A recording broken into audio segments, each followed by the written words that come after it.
বন্ধুরা, আজকে তোমাদের জন্য একটা নতুন ক্যান্ডেল মেকিংয়ের ভিডিও নিয়ে এসেছি। দেখো, প্রথমে ওয়াক্সটাকে গলাতে দিয়েছি। এটা গলতে একটু সময় লাগে, আর ওটা গলতে গলতে আমি এদিকে কিছু কাজ করে নিচ্ছি। দেখো, এটা রোজ হবে, রোজ ফ্লাওয়ার আর কি। এটার মধ্যে প্রথমে অয়েল স্প্রেটাকে লাগিয়ে নিচ্ছি খুব ভালোভাবে। ভেতরের খাঁজগুলো খুব ভালোভাবে লাগিয়ে নিতে হবে। আঙুল দিয়ে আমি ভেতরগুলো উপরগুলো ভালোভাবে লাগিয়ে নিলাম। তারপরে ভালোভাবে লক্ষ্য করো, উড স্টিক দিয়ে ওটাকে একটু ফুটো করে নিচ্ছি, পোলতেটা যাতে গলাতে পারি পরে আর কি। এটা সুতো দিয়েও করা যেতে পারে, কোনো অসুবিধা নেই। আমি উড স্টিকটাই ব্যবহার করেছি এই ক্ষেত্রে। এটাকে ঠিক মিডিল বরাবর দিলে খুব ভালো হয় আর কি। মোমটা আমার গলে গেছে। আমি ওই কাগজের যে কাপগুলো হয়, এটা দু রকম কালার হবে, সেই জন্য প্রথমে সাদা ওয়াক্সটা দিয়ে দিলাম, একটু ঘুরিয়ে নিলাম। পরে যখন মোমবাতিটা ডিমোল্ড করব তখন তোমরা বুঝতে পারবে ব্যাপারটা। এবারে আমি দ্বিতীয় রঙটা করার জন্য ওয়াক্সটাকে নিয়ে নিচ্ছি। এতে দেখো, এতে আমি গ্রিন কালার মেশাবো।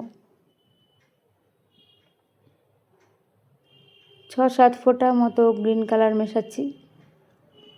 মেশানোর পর এটাকে কাঠি দিয়ে বা চামচ দিয়ে ভালোভাবে গুলে নিতে হবে, খুব ভালোভাবে গুলে নিতে হবে যাতে একদম মিশে যায় মোমের সাথে।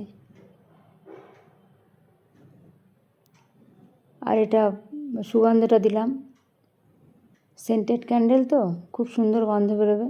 ল্যাভেন্ডার দিয়েছি এটা দিয়েও ভালোভাবে গুলে নিতে হবে, খুব সুন্দরভাবে জিনিসটা গুলে নিতে হবে। তারপর এটা দেখো, আস্তে আস্তে ঢেলে দেবো এর মধ্যে। এর আগে তো সাদাটা দিয়ে একটু ঘুরিয়ে নিয়েছি, তারপরে গ্রিন কালারটা দিয়ে দিলাম, একটু ভাইব্রেট করে দিলাম যাতে সমস্ত জায়গায় জিনিসটা ভালোভাবে ছড়িয়ে ঢুকে যায়। এবার এটাকে ডিমোল্ড করব। দেখো,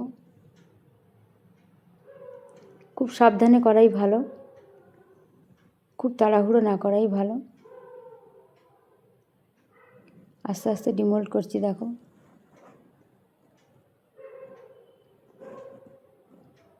এটা ডিমোল্ড করার পর দেখলে রঙটা কীরকম এলো, ভেতরটা সাদা, কিছুটা গ্রিন।